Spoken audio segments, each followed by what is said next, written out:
According to a study done by Cornell University, it takes anywhere from 9.5 minutes to get back into a productive workflow after switching tasks. Now, it's no secret that teachers are struggling to fit all of the curriculum and activities they have planned into a typical school day. But the question is, how much time are we losing in a school day because of transitioning from one task to another? Well, let's say, for example, that in your classroom, you switch to 10 different activities, lessons, or assignments a day on average. Now, using the statistic from Cornell University, that they found that would mean that teachers are losing on average around 100 minutes each day each time they switch to a different activity. So if you add that up, 180 school days, that's the equivalent of 18,000 minutes a year, which is a lot of time that we're spending transitioning from one activity to another. So the question is, how can we make this time shorter? Well, 3 years ago, I had to step out of my second grade classroom to go to the office to speak to admin about something. Well, at the time, the special education teacher was in there and she agreed to watch my class while I stepped to the office to go talk to my admin about a situation that had occurred. While I was leaving, my students were in the middle of doing centers. So when I was gone, apparently the students had did 3 transitions of centers from switching one group to another. And when they were done, they went to whole group reading before I got back, and they were sitting at the carpet with their books and they started the lesson without me. Now, when I got back, I talked to the special education teacher, and her mind was completely blown away that my students did all that without her saying a thing. You see, I had some of my students have specific jobs that helped aid during centers, including transitioning centers and transitioning from centers to whole group reading. Well, you might be wondering, what's the secret to having your classroom run without you there? And how do you get your students to transition from one thing to another without you even being there to facilitate it? Well, that's what we're going to be diving in today. Today, we're diving into how to get back time into your schedule by cutting down the amount of time you are spending on transitions from one thing to another, and how to do it in a way that your students can run it without you doing a thing. So, with that being said, let's dive in. Hey, teacher bestie, my name's Helena, and I'm the creator of the Present Teacher Podcast. I'm a first year teacher coach, and in this podcast, you are going to learn everything from simple, actionable classroom management, social emotional learning, and teacher wellness strategies. You know that impact you want to make in the classroom? Well, we're going to make it happen here.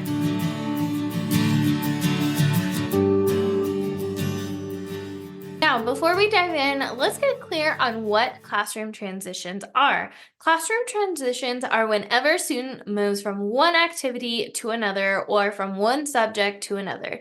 Some examples of classroom transitions could be going from whole group math to working independently, lighting up to recess after finishing an activity, or when you go from cleaning up the room to lining up to go to recess or to pack up to go home.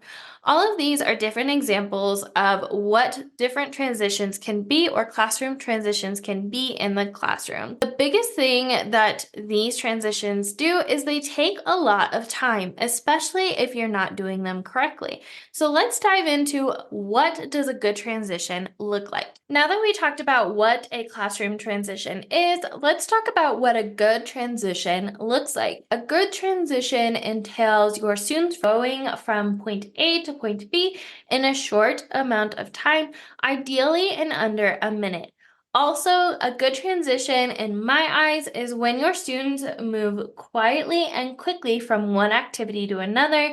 Typically, I like my students to be at a voice level 0 or a voice level 1, just in case I want to add any extra instructions while they are transitioning. It's also where your students are cleaning up or finishing up the activity they're working on now, so then they can have a clean break and go into the next thing. A good transition is where your students know exactly where they're supposed to be, what they're supposed to grab, and they can do it without asking you what they should be doing. All of these make up what a good transition may look like. Now that we know what a good transition may look like, let's dive into what a good transition may not look like, or an a clear indicator that you might want to work on your transitions. For me, this looked like my students talking a lot when we were transitioning from one to another and completely forgetting what we were transitioning to go do. Another indicator that I need to work on my transitions was my students would stop in the middle of transition and ask me what they were supposed to be doing. I wasn't clear on what they should be doing from getting from point A to point B, so they had to come up to me as to get a reminder on what they should be doing. Another clear indicator that my students needed help with their transitions is it took a lot of time. They use this time as an opportunity to talk with one another, to visit with one another, and oftentimes they would forget their materials or whatever we needed to go from point A to point B. All of these are clear indicators that you might want to work on, or in my case, I definitely need to work on my classroom transitions. Now that we know what a good transition looks like and sounds like, and what they don't look like and sound like, let's talk about how can you have a quick transition in your classroom? So the first, and I want to say the major reason you may want to work on your transitions, or that you should work on your transitions, is you need to have clear procedures. Now let's talk about what a procedure is. A procedure is how you want your students to interact with each other or with different objects throughout the room. Now, procedures, I teach them a different way, and I have a ton of material that I've talked about in weeks past on what a good procedure looks like and sounds like. But here's just a general breakdown of what a procedure, how I teach a procedure. So, the first thing I do is I introduce the procedure. For example, today, class, we are going to talk about lining up for recess. Then I get up and physically model what it looks like and sounds like to them. So I will get up and model what it looks like and sounds like, and then we'll have a discussion and I will ask them, what does it look like and sound like to line up for recess? And then we'll discuss. And then this is the extra caveat I like to add, because growing up, I was that student who always asked why, not because I wanted to be mean, but because I wanted to understand why things worked. And if I had the why, I could buy in and remember why it's important. We then discuss about the why. Why is it important that we have the transition, or we have this procedure set up the way that we do? After we discuss that, I physically model what it doesn't look like and sound like. And again, we have an open discussion on what it doesn't look like and sound like. And then we discuss why it's important that we do it the first way that I modeled, and then we practice. Some different ideas of some transitions that are procedures that you might consider in your classroom is switching centers or stations if you do that in your classroom, lining up for recess, packing up to go home, going from independent work to whole group, or going from whole group learning to independent learning. Now, I specifically like using different areas of the room to help facilitate the different types of expectations my students should be doing. But again, that's content for a different day. Besides the fact, anytime you have your students move from one thing to another, that's not only a transition, but it can also be a procedure. So typically during the first couple weeks of school, I'm specifically targeting these transitions and I'm modeling what it looks like and sounds like. I like to focus on anywhere from 3 to 5 each week until my students make it a habit. Because when they make it a habit, it's something that they do naturally, and I don't have to remind them, and it doesn't take energy or an uphill battle by any means. They just naturally do it on their own. So, as a recap, the first step to having really good transitions in the classroom is to first treat them like procedures and to model them and introduce like you would a procedure. The second thing you want to do in order to have really good transitions in your classroom is I personally like to use music. Now, music is one of the most amazing things. I love working to music. I know my students do too. And it's a great way to connect with them when you play a song that they like or that they can connect with. So, how this works is after I model the procedure, I then model it with music, and I have a set amount of time or a certain point in that song that the students need to transition from point A to point B before that time hits. So, for example, if we go back to practicing for lining up for recess, I would model to my students, let's say we play Happy. I think it's by, oh, I can't remember who it's by besides the point, but they move from one place to the other and they have to show me what it looks like and sounds like. And maybe they're standing in line at a 0 facing forward by a certain point in the song. Now, this is a good indicator because what happens is if I suddenly need my students to do a certain transition, I don't have to tell them what they have to do. They'll just start to memorize whenever I do this song, I need to be doing this. And it's a great nonverbal cue to get your students to follow expectations. So, some examples of some songs I have used in the past are Count on Me. We used Frozen, Let It Go. A lot of the Kids Bop songs my students particularly like in primary. If you're in elementary, you can always use instrumental music, but kind of gather the kind of music taste your students might like and incorporate it into these transitions. And like I said, whenever you are introducing the procedure, you want to pair it with the song. I like to use the same song consistently for the first couple months. Typically, I switch them about once a quarter and then we move to something different and I let them know ahead of time our lineup song is now this song. Another reason why transition songs are going to be really important or music in your classroom is if you are not there, you don't have to then worry about having the teacher tell them where they need to be and what they need to do. Instead, you can have a teacher helper and set up or push play whenever it's time to transition. So, what this looked like when I refer back to the story I mentioned earlier is I had a playlist set up where I saved all the tabs on my Chrome, and every morning I would just open all the tabs at once, and I had all of the songs I would need for that day for our transitions. What would happen then is whenever my students finished the rotation or the timer went off, what my student teacher helper would then come up and play the song for transitions. Again, this is something that was really great because if I was pulling students back for small group learning, I didn't have to physically get up and go to the computer to play the song. My teacher helper was in charge of that.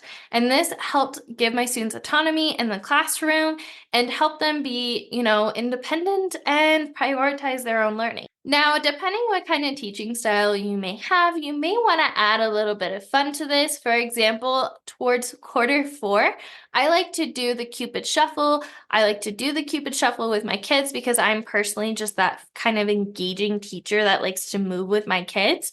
And so my students would actually do the Cupid Shuffle from one center to another, and it was a lot of fun. Feel free to make this your own, but I'll make sure to put a list of some songs and transitions I use in the description down below. So you might be wondering, but what do your students feel about this? Well, my students actually loved that I use music for transitions, and I related it back to their interests. It was one of their favorite things because they got to dance and have fun while still following expectations, and it was a clear guideline of what they should be doing, so there's no confusion going on. So, if you haven't tried this, I highly recommend incorporating music into your transitions to save time. I personally found that when I started using music for my transitions would go from taking anywhere from 5 to 10 minutes, like I mentioned earlier, to now taking less than a minute, and I loved it. And my students loved moving around and it was engaging. Overall, this definitely transformed my teaching after the first couple of years of teaching. So, as a quick recap, the 3 things you need for good transitions in your classroom is first, clear procedures. The second thing you're going to want to use is music, having different songs for different transitions you're going to do in the classroom. And the third thing is to practice. I mentioned this earlier when I talked about procedures, but I would have my students practice that procedure or that transition over and over and over again. Now, there's this common saying in the teacher world that you can't smile until December. I personally don't believe that's true. I'm more of an I try to be a positive, engaging teacher, and it's okay to have fun with your students, but there's a difference between, not smiling and being serious versus having high expectations of your students while being engaging and fun. And I choose that path for my classroom because it works best for me. So, with that being said, feel free to have your students practice over and over again until they get it right. You're not being mean when you're doing this. If anything, you're actually setting them up for success, and you are practicing this until it becomes a habit. I, again, recommend only focusing on anywhere from 3 to 5 procedures a week. If your students have mastered that procedure, feel free to move on to another one. But when you do this, you're really cementing and getting down that habit so your students will do it naturally by the end of the year. That wraps up the ways that you can have amazing transitions in your classroom. I hope you found this helpful. If you did, I would really love it if you could share where you're listening from with others. Send me a DM on Instagram letting me know that you found this helpful. And then let me know if you use transitions in your classroom, including music. Let me know what songs you're using because I'm always adding to my playlist for my kids. Again, I will put my favorite songs that I pair with different transitions in the descriptions down below. If you want more classroom management advice, I have some free resources for you. The first one is the Ultimate Classroom Management Guide. This wraps up the top questions I get in regards to classroom management, and I put it in one free guide so you can just go to one place to get your questions answered. The second thing I have is the Ultimate Classroom Management Challenge. This is a 3-day challenge that walks you through how to manage disruptive behavior, like when your students are talking a lot or they're moving around and out of their seats. Both of these things are things I personally struggled with my first couple of years of teaching. And once I got it down, I really wanted to share with other teachers who were having the same difficulties I was on how to manage that behavior. The third resource I have for you is the Present Teacher Circle. Now, when I first started teaching, my district didn't exactly have a place for new teachers to go to get support other than my co-teacher. That's why I wanted to create a resource for new teachers to go to where they can support one another and cover different topics and learn about different topics like how to manage your classroom with ease, how to curb disruptive behavior and be proactive about it, how to plan ahead of time so you're not staying late like I had to, that you're planning and prepped weeks in advance in case you have a sub, how to grade quickly and effectively so you're not staying up late before report cards, how to have good communication with your family and admin, and most importantly, how to have a fulfilling life overall inside and out of teaching. This is everything I cover inside the Present Teacher Circle through the Thriving Teacher Framework. So if you want to learn more, I will make sure to put the link to the Present Teacher Circle inside the description down below. As always, remember we are stronger together, and I will see you in the next one, Teacher Bestie. Bye. Thank you so much for joining me on today's episode. I hope that you were able to take away some value that will help you thrive inside and out of the classroom. It would mean the world to me if you could take 5 seconds right now and leave a review on this podcast. And if you found this podcast especially helpful, make sure to take a screenshot of this episode right now and tag me on your socials to let me know you're listening. As always, remember that we are stronger together with all the love in the world. Helena, aka the Present Teacher. See you next time, Teacher Bestie.